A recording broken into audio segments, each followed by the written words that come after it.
Bienvenidos a Historias de Bandidos, el podcast donde exploramos las vidas y crímenes de los bandidos más famosos de la historia.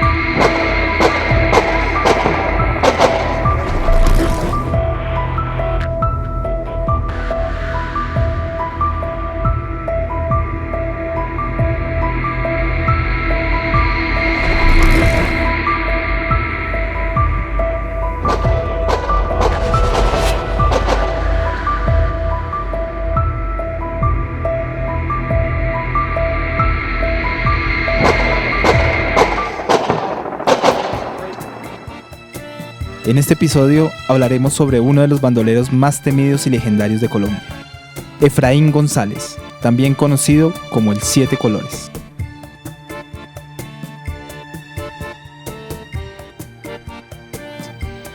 Los periódicos lo registraron como un combate espectacular.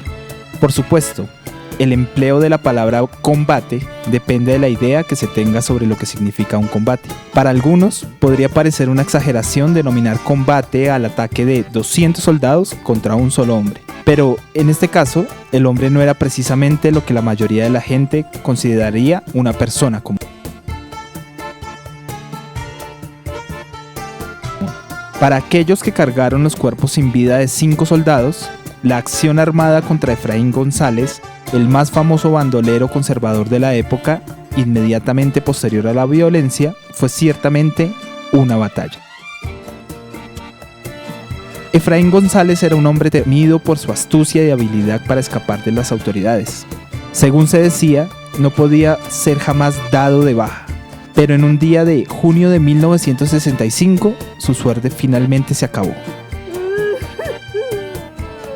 Efraín González era un hombre de pocas palabras, pero su presencia imponente hablaba por él. Desde muy joven se involucró en el mundo del crimen, convirtiéndose en uno de los bandoleros más buscados y temidos de Colombia.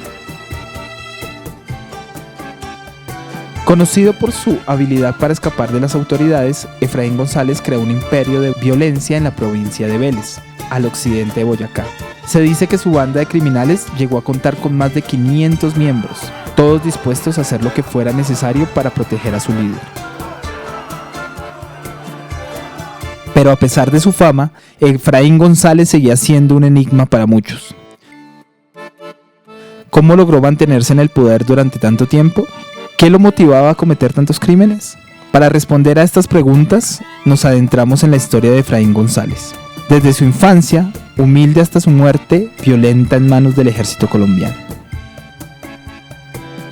Nació en 1933, en el seno de una familia conservadora del pueblo de Jesús María, cerca del Puente Nacional en la provincia de Vélez, Santander.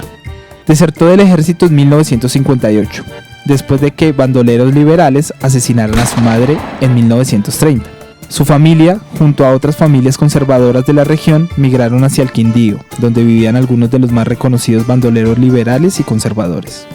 En época de la violencia, como se llamó el periodo entre los años del 46 al 58, la venganza política se encarnó en las formas más bárbaras de violencia que el país haya conocido.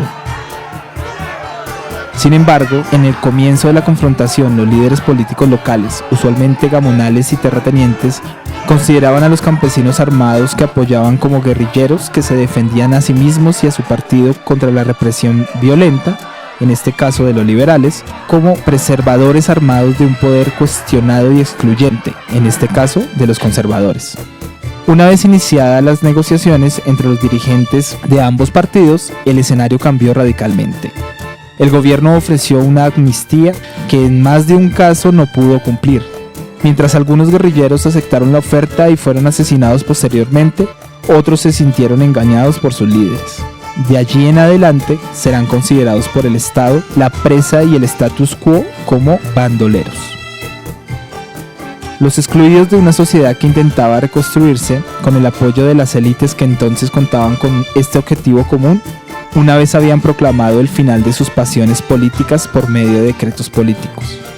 Efraín, también conocido como Juanito, Don Juan, Juan Moreno y el Siete Colores, se convirtió en un notable guerrillero conservador de la cuadrilla de bandoleros Jair Giraldo, hasta que en 1959 asesinó a un respetado periodista liberal. Este asesinato cambió ligeramente su imagen y el ejército intensificó la persecución contra él. En esta nueva situación fue contactado, según dicen, por líderes regionales del Partido Conservador con el fin de asesinar al guerrillero liberal Carlos Bernal, quien para entonces era muy activo en el área donde Efraín nació, intentando recuperar tierras tomadas por los liberales durante la violencia. El retorno de Efraín a su tierra natal dio un nuevo giro a su vida. En 1960, el ejército allanó su casa cerca a Chiquinquirá, en la Batalla de las Avispas, famosa en la leyenda sobre Efraín. El bandolero efectuó uno de los más legendarios escapes, mientras su novia, su pequeño hijo, su padre y otros familiares fueron asesinados. Efraín siempre estaba en el límite. Nació en la frontera entre el departamento de Boyacá y Santander. En enero de 1965, en una finca cercana a Chiquinquirá, secuestró al hijo y al nieto del famoso millonario Martín Vargas, mejor conocido como El Gallino. Vargas, un amigo cercano del presidente Valencia, el Gallino Vargas era también un personaje de los círculos sociales provincianos de Bogotá, que lo consideraban un recién llegado, con gran cantidad de dinero, pocas habilidades sociales y muchos hijos de diferentes mujeres. Opiniones que poco afectaban a Martín Vargas. Historias alrededor de su amor por el dinero y de su forma particular de hacer negocios hacían parte de las conversaciones familiares. La actitud que tuvo durante el secuestro es aún admirada. Rehusó pagarle el dinero a Efraín, lo que mucha gente hoy en día, obligada a pagar altísimos rescates a grupos guerrilleros o delincuenciales, consideran admirable. Cuando el bandolero le exigió 1 millón de pesos para soltar a su hijo, Martín se negó replicando: dígale que es más fácil hacer un hijo que hacer 1 millón de pesos.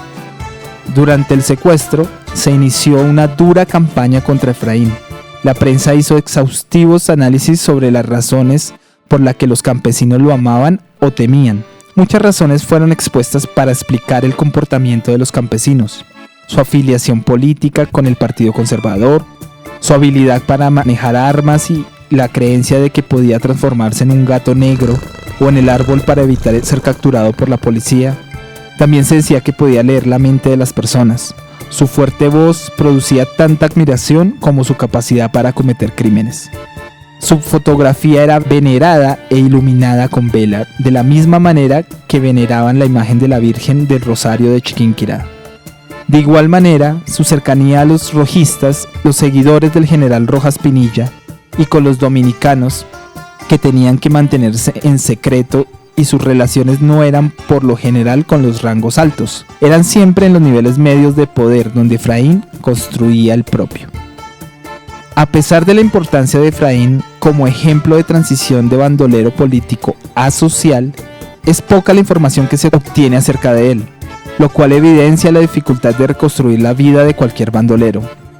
Sugiero que esta dificultad paradójicamente es la que le da vida al bandolero. Si su existencia se presenta de manera lineal y consciente, toda la imagen de bandolero se desmorona, puesto que parte de su poder proviene de este carácter elusivo. Pero este carácter marcado por la ambigüedad, como intentaré demostrarlo, puede convertirse en algunas ocasiones en apoyo político o analítico a ciertas afirmaciones partidistas. En este sentido, la imagen del bandolero es susceptible a ser representada o interpretada tanto desde la política, la literatura o la academia. Como se verá más adelante, en varias ocasiones se ha utilizado la figura de este campesino, quien refleja la inconsistencias y ansiedades de un periodo importante de la historia de la violencia de Colombia. Efraín González, el campesino que tuvo el dudoso honor de personificar las ambigüedades y los conflictos que a nivel local y regional se presentaron al final de la violencia, emergió como bandolero después del acuerdo entre los dos partidos principales. De alguna manera, a través de su figura es posible mirar las diferencias entre las formas que estos enfrentaron las dificultades que se presentaron después de la coalición. Es probable que los líderes políticos que vivían en Bogotá manejaran más fácilmente los compromisos políticos adquiridos durante la violencia, mientras que los políticos regionales tenían que responderle a su electorado local por todos aquellos años en los que tácitamente aprobaron el empleo de la violencia contra sus enemigos. Poco a poco, este generoso Robin Hood se convirtió en una amenaza incluso para sus copartidarios conservadores. Es por ello que tras muchos intentos fallidos se hicieron planes para darle el golpe de gracia. Corría el año 9 de junio de 1965 y gobernaba el país Guillermo León Valencia. Teniendo conocimiento de su paso por Bogotá, el coronel José Joaquín Matallana, ya conocido en ese entonces por sus bombardeos de Marquetalia, El Pato y Río Chiquito, preparó un operativo, pero este resultó menos efectivo de lo esperado. El enfrentamiento entre Efraín González y las fuerzas militares en el sur de Bogotá se convirtió en un hecho histórico, que aún se recuerda por muchos habitantes de la ciudad.